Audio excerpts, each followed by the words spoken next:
Boulevard is a suburb of Melbourne, Victoria, and is about 10 kilometres east of Melbourne's central business district. It's currently undergoing a revival, with many of the post-war homes being knocked over and replaced with modern houses that are more fitting to our contemporary lifestyle. We meet the owners of this home as they've just moved into their new abode. Well, thanks for letting us come and have a look at your house today. It's a pretty amazing house. What was here before? Well, it's actually my parents' place, and I grew up here. Lived here for about 20 years, and it was an old 1950s brick veneer. And after my parents passed away, we wanted to stay in the area. This block was a good option for us. It's a nice big block. It's a corner block. And some of the old bricks of the original house are actually in this house, aren't they? Yes, yeah, about 5,000-6,000 of them, I believe. Wow, that's amazing. And I'm really looking forward to seeing your character as you've kind of displayed it in the house. So let's check it out. Great. Okay. We were introduced to the client through the architect early on in the process. It's very important for us to be involved with this from the early stages because there was a large slope on the block. The swimming pool was in first, or built first, and it was very important to have the swimming pool as a central focus point. The real beauty about this swimming pool is the fact that it does a lot of different things. It's a lap pool, and that's going to satisfy the exercise regime, but also it connects to the living spaces, and that's something that we think all good swimming pools should do. So the general idea with the ground floor was that all the living spaces were contained on the ground floor, so the clients wanted to be able to entertain and to have easy access from the kitchen to the dining area and then the outdoor areas as well. So there's a kitchen outside as well, and the outdoor dining area.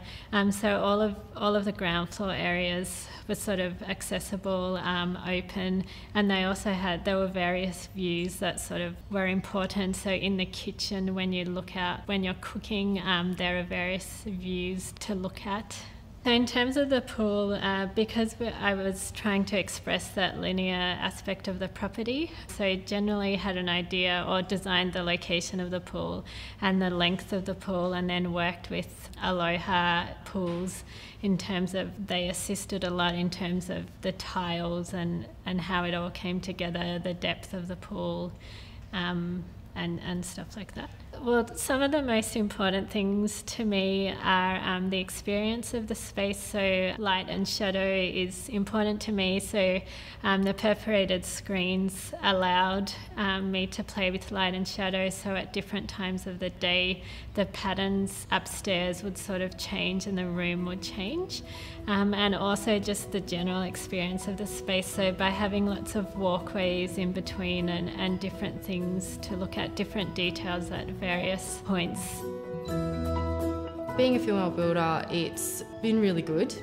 It's been an eye-opener for a lot of guys on site, I think, but all the trades that come on site, they've been brilliant, and we all just get along really well now because we've been working on this job for quite a while. So yeah, it's been really good experience for a first house.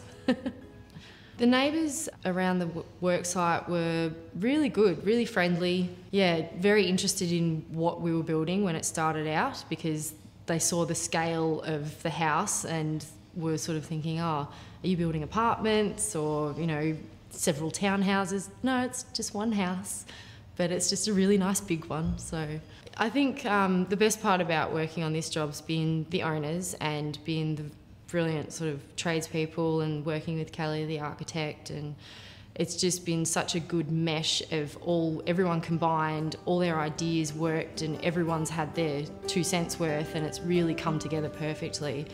And there's just no faults. It's brilliant.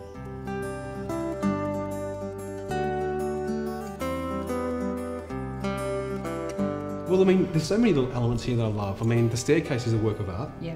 It looks Yes. It looks like a sculpture. I mean, was that presented to you and then by the architect, or was that something that you kind of come up with yourself? It was always going to be like a floating staircase, because that was one of the things that we'd always loved and seen. So between the architect and the builder, they've come up with a design that pretty much is what we were after. Yeah, that's great. So you're a bit of a cook? Yes, I love cooking. It's just, I guess, part of my heritage and background. Well, it's a great kitchen to cook in because you've got a great view. Yeah, I can see what's going on. I don't feel left out. it's just a real workable and really comfortable kitchen to be in. And there's a magnificent view out to the pool. Yes, that was originally going to be just wall. Okay. But as the builder was in here every day, I think they were seeing that it was going to be a waste of a view, so he decided to suggest a piece of glass, and best thing that he did. He basically stood us there and said, "What do you see?" And we said, "Well, we see a wall." He goes, "Imagine if that was glass." Great idea. And it was a great idea. Yeah. That's the thing about an architect and a builder working together so well, is as the build comes along, you can actually adjust things as well. That's right. Okay, this is the important part. What you can shriek. What did it cost to build? I haven't done all of the sums yet, but it would be somewhere between probably 1.3 and 1.4 in construction. Does that include the pool and the landscape? Yes, it does. That's pretty impressive. You guys have been amazing. Thank you so much. Thank you, Gary. Thanks, Lisa.